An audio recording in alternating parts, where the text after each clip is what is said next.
오늘 말씀은 시편 124편이에요. 제목이 뭐예요? 당신은 누구 편인가? 한번 옆에 분들한테 당신은 누구 편이에요? 한번 물어보세요. 시작. 당신은 누구 편이에요? 이렇게 물어볼 때 우리는 이렇게 대답합니다. 나는 하나님 편이에요. 이렇게 말해야 그게 정상이죠. 한번 여쭤보세요. 당신은 누구 편이에요? 예, 나는 하나님 편이에요. 옛날 그 꼬마들이 이런 그 게임을 해요. 당신은 누구십니까? 그러면 나는 아무개. 그러면 그 이름이 아름답도다. 이런 게임도 있어요. 근데 우리는 누구 편이냐고 물을 때 나는 하나님 편이다. 이렇게 말을 할 수 있는 사람이 되어야 할 것입니다. 여러분, 미국의 남북 전쟁 당시에 북군이 계속 지고 남군이 계속 이겼대요. 그러다가 어떤 날 남군이 지고 북군이 이겼어요. 야, 이제 드디어 하나님이 우리 편에 들었구나. 그래가지고 아브라함 링컨 대통령한테 가서 대통령님, 드디어 하나님이 북군 편에 서신 것 같아요. 그러니까 아브라함 링컨이 그랬대잖아요. 아이고, 그렇게 말씀하시면 안 되죠. 하나님이 우리 편에 있는 게 아니라 우리가 하나님 편에 설 수 있도록 그렇게 해야 됩니다. 이렇게 말을 했다는 거예요. 여러분은 과연 하나님 편에 서 계십니까? 그 하나님 편에 서 계시다면 우리가 결정하는 것이 하나님이 원하시는 쪽을 결정해야 돼요. 그러니까 쉽게 말하면 이사할 때 어떤 사람은 점 보고 이사하고, 또 어떤 사람은 손 있는 날 손 없는 날 따져가며 이사하고, 그러면 보나마나 그 사람은 하나님 편에 있는 게 아니겠죠. 근데 어떤 사람은 이사하기 전에도 하나님, 좋은 집 신앙생활하기 좋은 곳을 우리에게 허락해 주세요 하고 기도하고 이사하고 나면 또 목사님 모시고 예배 드리고 교패 딱 붙이고, 그러면 그의 삶이 하나님 편에 서 있는 것 같이 그렇게 되는 거죠. 근데 문제는 겉보기보다는 속이 더 중요해요. 속이. 여러분, 사업하는 사람들도 그래요. 연초가 되면 어떤 사람은 고사 지낸다고 그러고, 또 어떤 회사는 임원들 다 모이게 해서 회장님부터 시작하여 다 같이 고사 지내는, 그래서 돼지 머리 놓고 거기다가 절하고 돈 갖다 꽂아놓고, 또 어떤 사람 돌돌돌 말아서 돼지 콧구멍에다 푹 집어넣고, 웃기지도 않지요. 그렇게 하면 돼지가 너무 기가 막혀서 웃어. 죽일 땐 언제고 나한테 복 달라고 하냐 이러면서 하도 어이가 없어서 웃는다고. 그래서 여러분, 웃는 돼지는 좀 비싸다고 그러더라고요. 그래갖고 일부러 돼지 잡아가지고 얼굴을 막 마사지해서 웃는 것처럼 입꼬리를 올리고 막 그렇게도 한대요. 얼마나 사람이 유치해요. 그 어떤 직장은 이런 직장도 있대요. 사주가 사원을 모집할 때 가서 면접하는 그 면접관 속에 거기에 관상을 보는 사람 하나를 앉히는 거예요. 그래서 관상을 보고 있다는 거예요. 여러분, 그런 회사도 있다고 하더라고요. 보나마나 하나님께 속한 건 아닐 거라고. 근데 오늘 이 성경에 보니까 시편 124편에는 다윗과 압살롬이 전쟁하는 바로 그 시대를 배경으로 하고 있어요. 그러니까 압살롬이라고 하는 사람이 시대의 수많은 여론이 그에게로 막 모여지니까 새가 막 급속도로 성장을 한 거예요. 그래서 사람들이 다 그쪽 편에 가서 줄을 서는 거죠. 그런데 결국은 줄 잘못 서가지고 때로 죽음 당하고 어려움 당하고 참 많은 그러한 문제들이 있었다고. 그래서 여러분, 세상 말도 그런 말 있잖아요. 줄 잘 서라고. 그래서 여러분, 저는 여러분이 하나님 쪽에 줄을 잘 설 수 있기를 간절히 바랍니다. 하나님께 줄 잘 서는 사람을 우리는 전에 그랬어요. 당신이 붙잡은 그 동아줄이 썩은 동아줄입니까? 금 동아줄입니까? 하고 물어봤다고요. 그때 우리는 금 동아줄이요. 근데 그 동아줄 끝에 누가 잡고 있습니까? 돈이 잡고 있어요? 아니면 세상의 권력이 잡고 있어요? 아니면 이 세상의 것이 잡고 있어요? 그렇다면 그것은 썩은 동아줄이에요. 왜냐하면 이 세상 것은 다 썩을 것이니까. 그러나 그 끝에 하나님이 붙잡고 있다면 맞아요. 그 동아줄은 썩지 않은 금동아줄이 맞아요. 그랬다고요. 여러분, 우리도 마찬가지예요. 이 세상을 살면서 하나님 편에 속해야 인생이 복을 받게 되어 있다고요. 그런데 그 하나님 편에 속한 사람들이 과연 맞나 하고 보면 결혼할 때 배우자를 어떻게 구하는가 보면 알 수가 있어요. 여러분, 배우자의 조건을 고를 때, 야, 그 사람 말이야, 인물이 참 좋아. 그리고 뭐니 해도 돈이 많아. 강남에 땅이 몇 평이고 그 부모가 뭐 어떻고 전부 다 이야기하는 거 보면 하나님 쪽에 있는 게 하나도 없고요, 다 세상적인 얘기만 해요. 그럼 그 사람은 지금 무엇을 택하고 어디에 기준을 가지고 사냐면 세상의 기준을 가지고 사는 사람이에요.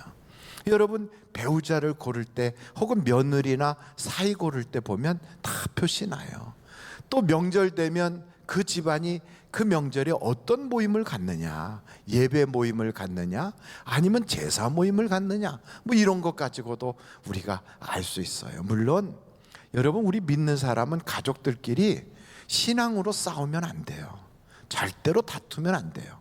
어떤 집은 제사를 지낸다고 이렇게 해놨는데도 그 가족들 중에는 안 믿는 사람도 있지만 믿는 사람도 있다고요. 그 안 믿는 사람들은 다 제사 지내는데 믿는 사람들은 뒤에서 아이, 나는 그런 집에 안 가, 나는 명절에 안 갈 거야, 이러고 아예 안 가는 사람들도 혹 있다면 그건 잘못이지요.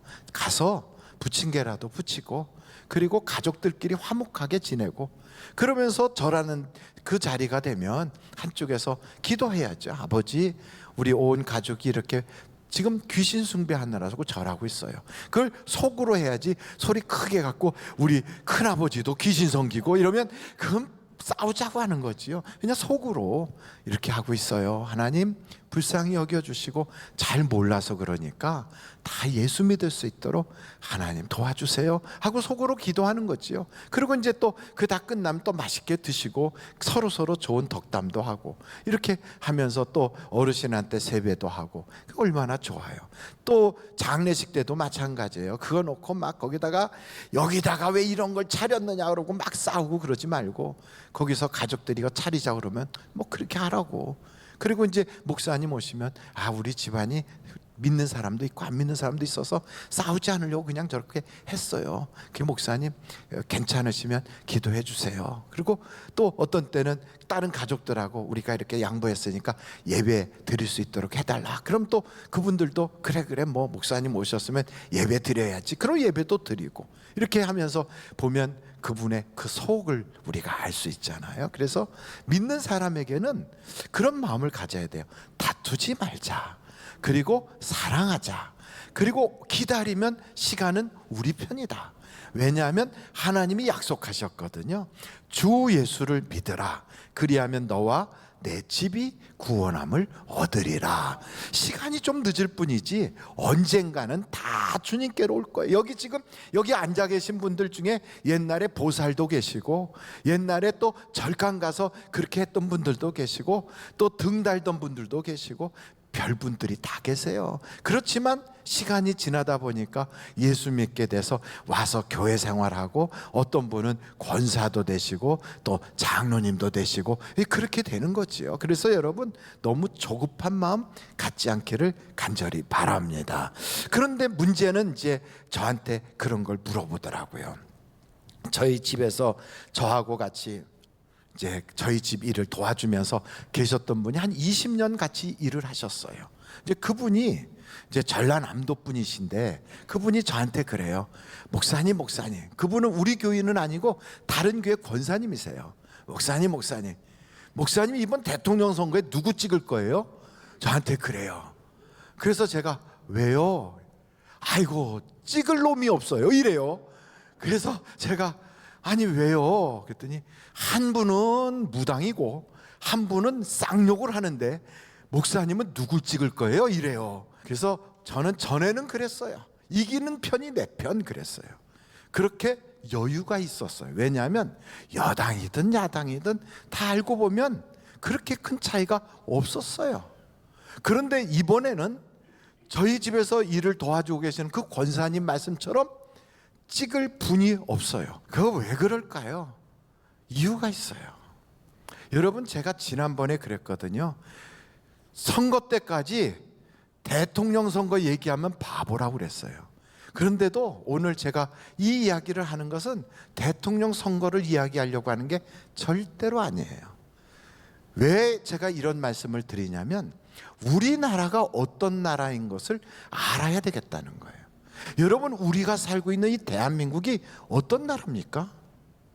대한민국이 어떤 나라인 줄 모르고 그러고서 살아가면 그냥 그때그때 이렇게도 하고 저렇게도 할 수 있어요. 어떤 사람은 저는 제 마음대로 찍어요. 그렇게 마음대로 찍는다고 해도 나름대로 속에 가지고 있는 기준이라는 게 있을 거라고요. 그 기준이 나는 내 지역 사람을 찍을 거야, 아니면 나하고 사상이 같은 사람 찍을 거야, 아니 나하고 비슷한 그러한 그 입장에 있는 사람 찍을 거야. 뭔가 다 있다고요. 그래서 제가 오늘 우리 성도님들에게 말씀드리는 것은 우리나라가 어떤 나라인가를 먼저 알고 그 기준에 맞춰서 우리가 기도해야 되겠다, 이 말씀을 드리려고 하는 거예요. 대한민국은 어떻게 세워졌느냐? 어떤 사람들은 대한민국은 3.1운동의 이념 위에 세워졌어요, 이런 사람도 있어요. 한번 여러분, 대한민국에 대하여 여러분들이 네이버에 딱 들어가서 대한민국 재헌국회가 어떻게 이루어졌는가, 재헌국회라는 건 헌법을 만들기 위하여 세운 그 국회예요. 그래서 모든 것은 헌법을 딱 만들고 그 헌법 위에 행정부, 입법부, 사법부를 세우면서 그 각 부서가 어떻게 일을 해 나가야 되는지를 법으로 딱 정해서 육법을 만들었다고요. 그것이 바로 가장 기초되는 게 헌법이에요. 근데 그 헌법을 만들 때 그분들이 어떻게 만들었는가, 바로 그것을 여러분들이 네이버 가서 딱 보면 1948년 5월 31일 대한민국 재헌국회 속기록이라고 되어 있어요. 그 속기록에 보면 이렇게 되어 있습니다. 대한민국 재헌국회는 1948년 5월 31일 임시의장인 이승만 박사의 사회로 시작되었다. 재헌국회는 기도로 개회됐다. 다음은 1948년 5월 31일 오후 2시 재헌국회 개원식에서 기도를 올리게 된 정황과 기도문 전문이다. 임시의장 이승만 대한독립국 주국 제1차 회의를 여기서 얻게 된 것을 우리가 하나님에게 감사해야 할 것입니다. 종교, 사상, 무엇을 가지고 있든지 누구나 오늘을 당해 사람의 힘으로만 된 것이라고 우리가 자랑할 수 없을 것입니다. 그러므로 하나님에게 감사를 돌리지 않을 수 없습니다. 나는 먼저 우리가 다 성심으로 일어서서 하나님에게 우리가 감사를 드릴 터인데, 이윤영 의원 나오셔서 간단한 말씀으로 하나님에게 기도를 올려주시기를 바랍니다. 이렇게 시작을 해요.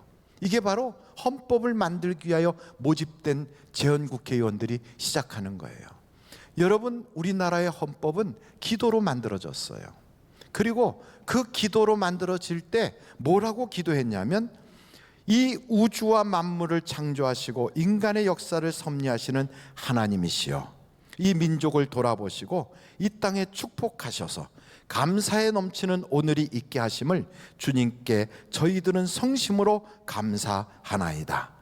이 민족의 고통과 호소를 들으시사 정의의 칼을 빼서 일제의 폭력을 굽히시사 민족의 염원을 들으심으로 하나님의 섭리가 세계 만방에 정시하신 것으로 저희들은 믿나이다.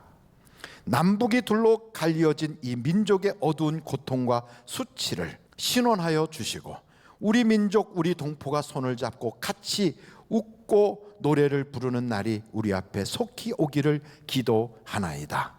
이 땅의 악마의 권세가 확대되고 있으나 하나님의 거룩하신 영광은 이 땅에 오지 않을 수밖에 없는 줄로 저희들은 생각하나이다. 조선 독립과 함께 남북 통일을 이루어 주옵시고 또한 우리 민생의 희락과 아울러 세계 평화를 허락하여 주시옵소서.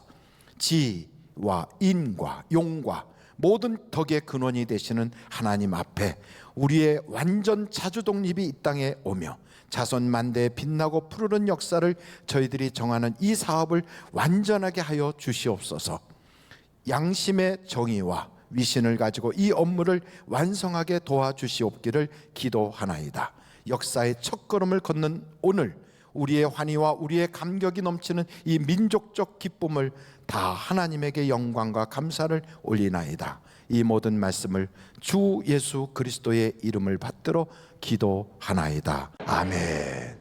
여러분, 역사라는 건 내가 그 자리에 없었어도 그 역사를 통하여 이루어진 모든 것을 누리고 있는 민족 구성원들이 다 같이 그 현장에 있었다고 믿고 그것을 우리의 기본으로 삼는 거예요. 그러므로 대한민국은 어디에 세워진 나라냐면 하나님을 믿는 믿음 위에 세워진 거예요. 이것을 여러분, 우리가 믿든 안 믿든 그건 사실이에요. 그것은 역사라고요. 그리고 그것은 기록으로 국회 도서관에도 남아있고 대한민국 역사의 속기록에 그냥 남아있어요. 그래서 여러분, 이 믿음을 떠나고 우리가 이 신앙이 뒤집어지면 대한민국이라고 하는 이 나라는 뒤집어지게 돼 있는 거예요. 대한민국의 기초가 어디에 있느냐를 모르고 왔다 갔다 한다면 이건 크리스찬으로서 더욱더 부끄러운 일이죠. 그러므로 여러분, 우리가 지금 철저히 알아야 될 것은 한국 교회가 잘못했구나. 한국에 있는 교회 목사들과 모든 종교 지도자들과 그리고 교회 다니고 있는 우리들이 빛이 되지 못하고 소금이 되지 못하니까 그 당시에는 5% 정도밖에 되지 않는 크리스찬들이 여러분 95%에게 영향을 끼치면서 대한민국을 하나님의 믿음 위에 세우겠다고 그렇게 세웠어요. 그래서 민족의 지도자인 김구, 이승만, 조만식, 이상재 이런 등등의 수많은 애국지사가 다 크리스찬들이었어요. 그래서 여러분, 김구 같은 민족의 지도자는 아예 그 사무실에다가 다 글을 써놨잖아요. 하나님이 우리를 위하시는데 누가 우리를 대적하리요? 이렇게 로마서의 말씀을 딱 적어놓고, 그는 원래 보살이었고 중이었어요. 그런데 20대에 하나님을 믿고 신앙을 완전히 개종하고 이제는 하나님을 의지하여 애국지사가 되어 나라를 건지겠다고 그렇게 나간 거예요. 우리나라의 대부분의 사람들이 다 그래요. 이승만도 20대 감옥에 살다가 그 감옥에서 하나님을 영접하고 사형수였던 그가 이제는 나중에 석방되어 이 나라의 민족의 지도자가 됐어요. 조만식 선생님도 똑같아요. 신사참배를 강요하고 있는 이 땅에서 하나님께 기도하면서 일제가 망하기를 그렇게 기도해 왔다고요. 이상재 선생도 YMCA를 세울 때 그의 나이가 56세인가 그렇게 나이가 많은데도 이승만이라고 하는 사람이 가서 그를 복음화시키고 서재필이 예수를 믿게 되고, 여러분, 우리나라의 모든 애국지사들을 보십시오. 학교를 세운 학교들의 설립자들을 보십시오. 다 어디에 세워졌느냐? 하나님을 섬기는 믿음 위에 세워졌다고요. 믿음 위에. 아멘이십니까? 그러므로 여러분, 우리가 이것을 잘못 지켰던 것은 교회가 세상에 빛이 되지 못하고 소금이 되지 못했구나, 이걸 깨닫고 하나님, 교회가 다시 한번 하나님의 마음을 뜨겁게 할 수 있도록 회복시켜 주시옵소서. 이걸 놓고 우리가 기도해야 돼요. 우리나라에 하나님이 우리 편이 되어 주시니까 70년밖에 되지 않는 이 땅에 생각해 보세요. 이 짧은 기간 동안 남의 원조를 받던 나라가 이제 남을 도와주는 선진국이 되었어요. 우리나라가 이렇게 잘 사는 나라가 된 것은 하나님이 보호하사 우리나라 만세가 된 거라고요. 아멘이십니까? 뿐만 아니고 우리 대한민국은요, 절대로 지역 감정 생기면 안 돼요. 우리나라는요, 남녀가 서로 다투서도 안 돼요. 배운 사람 못 배운 사람, 종교가 어떠냐에 따라서 그것 가지고 다퉈도 안 돼요. 불교 신자면 어떻고 천주교 신자면 어떻고. 왜요? 자유민주주의 체제는 신앙의 자유가 있거든요. 물론 예수 믿어야 구원받지만 그러나 그들의 신앙도 우리는 존중해주고 있다고요. 그래서 여러분, 우리 대한민국은 그냥 하나가 돼야 되는 거예요. 그 사람이 전라도 사람이든 경상도 사람이든 충청도 사람이든 그래도 다 대한민국 사람 아닙니까? 저는 2002년도에 우리나라가 얼마나 그렇게 하나의 민족이라는 것이 뚜렷하게 보여졌는지. 대한민국 사람은요, 정이 좋아요. 어디 가든지 식사 때가 되면 아이고 이리 들어오셔서 같이 진지 드십시다. 이게 우리 민족이에요.